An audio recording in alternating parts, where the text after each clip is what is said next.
How's everybody doing? All right. Yeah, way to go, Dan. All right. I never expect anybody to say, oh, just terrible, oh, good. But I will say this, over the years, how many of us have met people and we say, how are things going? And they say, well, not bad. Right? We're a church for positive, right?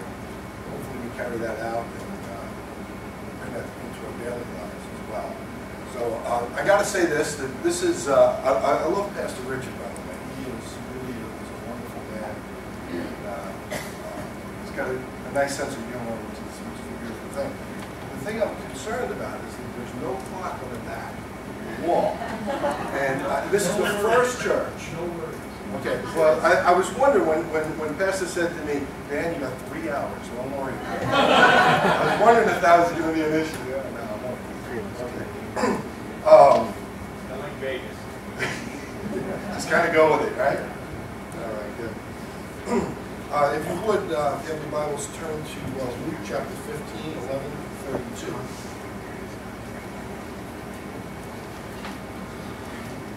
It's the parable of the lost son, the prodigal son.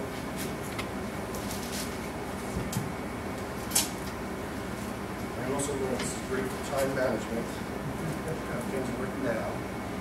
Once I start talking. Okay. Is everybody there? I'll be reading out of the New International Version. The parable of the prodigal son. Jesus continued, there was a man who had 2 sons. The younger one said to his father, Father, give me my share of the estate. So he divided his property between them. Not long after that, the younger son got together all he had, set off for a distant country, and there squandered his wealth in wild living. After he spent everything, there was a severe famine in the whole country. He began to be in need. So he went and hired himself out to a citizen of that country, who sent him to his fields to feed pigs.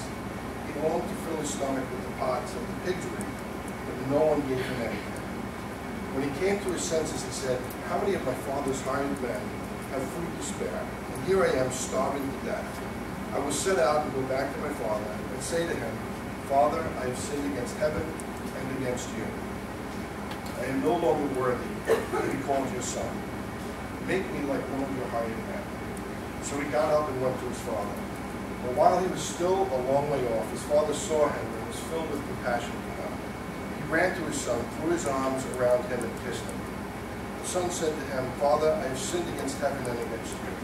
I am no longer worthy to be called your son.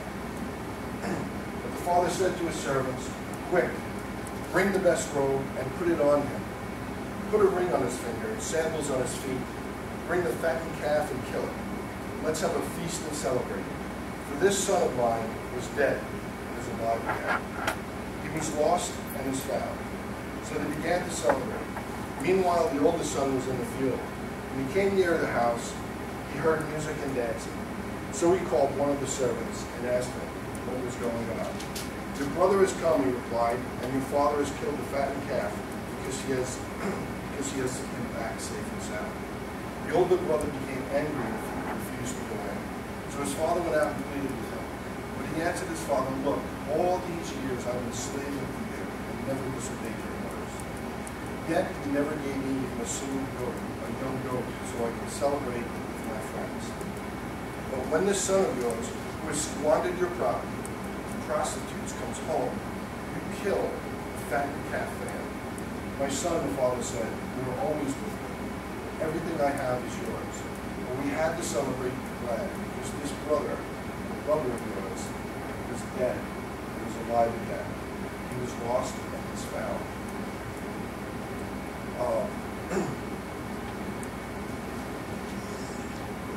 The topic today is it's a little title. It's called Good Kid Going Bad, but Never Bad to Be Good. Okay? And I wrote it, which you'll see, I wrote it sitting in a prison cell 30 years ago. And I've shared on the topic before, but never with as much excitement as I have today. I you'll see why as we go through this. I was born in 1960. I was born on Long Island, Lindenhurst, New York, and I kind of like really a lower middle income family.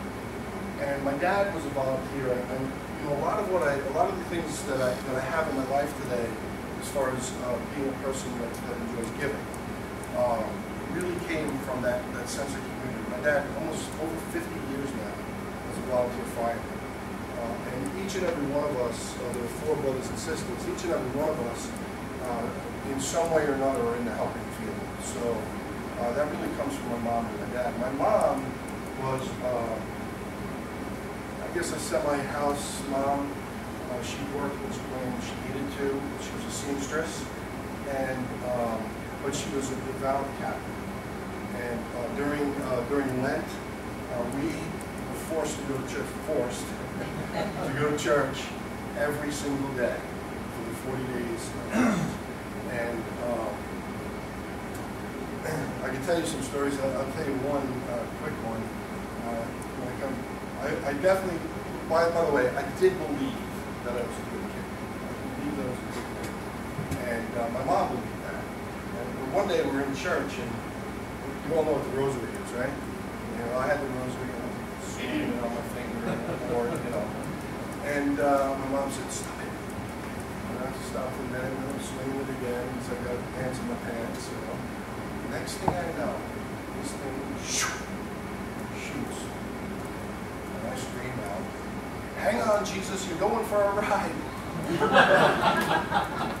I gotta tell you, I don't think this happens in the Wesleyan church, but Mom used to take us out by ear, out the door, and but,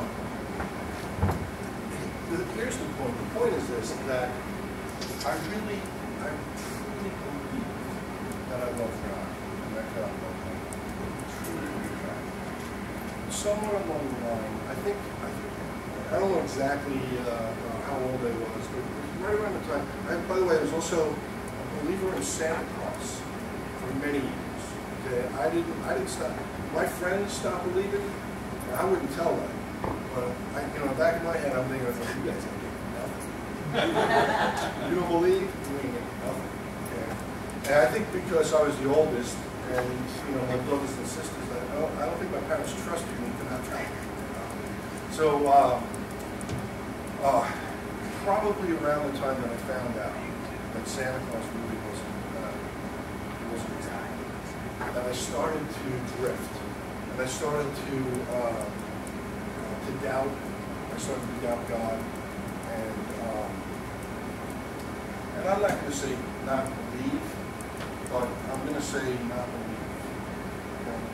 I began to do things. I mean, all kids, all of us, you know, test things out, do things that are wrong.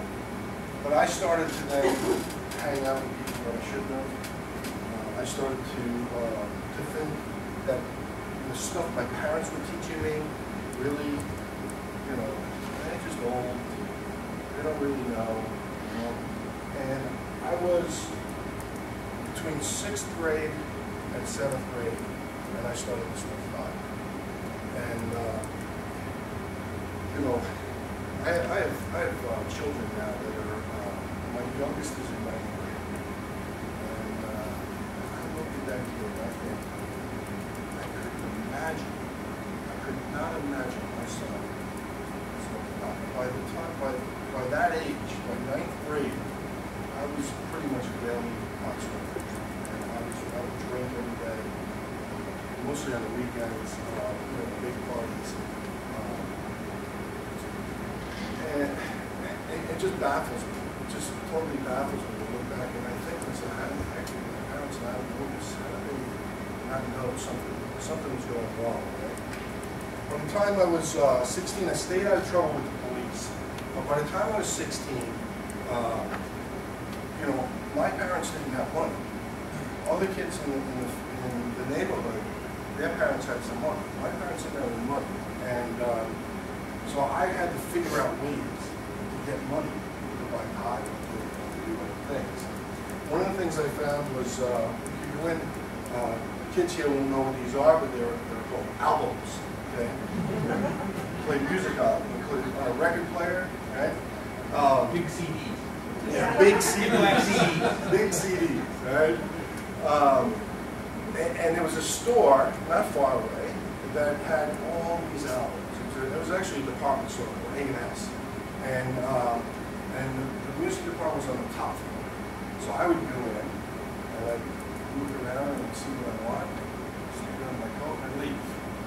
Well, once I got away with that one time, my friends who had money realized that, oh, we could buy albums for $1 from there. Because I would go in, I'd take their order, I'd go in, and I'd take them, and I'd leave. Well, this one day, I did that, I brought them back, I rolled them out, got my money, but they wanted more. And I said, okay, I'll go back. So I went back, and on the way down, they saw me, you know, saw means S-A-W. I'm not really sure how to say that. Saw, all right? They saw me, they viewed me to do that. And the police were there, and they caught me. So I got in trouble, and a few other things, mostly, you know, I go into the supermarket then and have beer. I crack a beer open and drink it. That's stealing. I don't know if you know that, but that's stealing. You have to pay for it. 6-packs, and I was kind of a big kid, so I would take stuff and try to run out the door. Right? If someone was trying to stop me, you know, I put my shoulder down. So, but I get caught doing it. And you know, I remember my parents. I remember my parents actually fighting in the police station. You know, my mom saying to me, and by the way, lie. Okay. What were you doing with that beer? I don't know. I was getting it for that. You know, just lie. And my mom was saying, man, you were such a good boy. And my dad would say, Claire, he was never good to go back. Never good to go back. And part of me believed that. Part of me was like, you know what? Maybe I never was good to go back. Maybe I wasn't. At 18 years old, I had a fight. And, well, in March of my senior year in high school, they asked me to come back. I hadn't been going to class, I hadn't been going to school. The only days that I went to school, I still played football.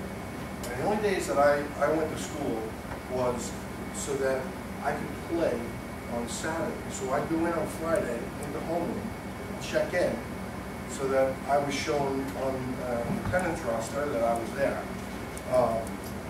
I think there's 182 days. By the time I got thrown out in March, I had already been absent 100 days from the school.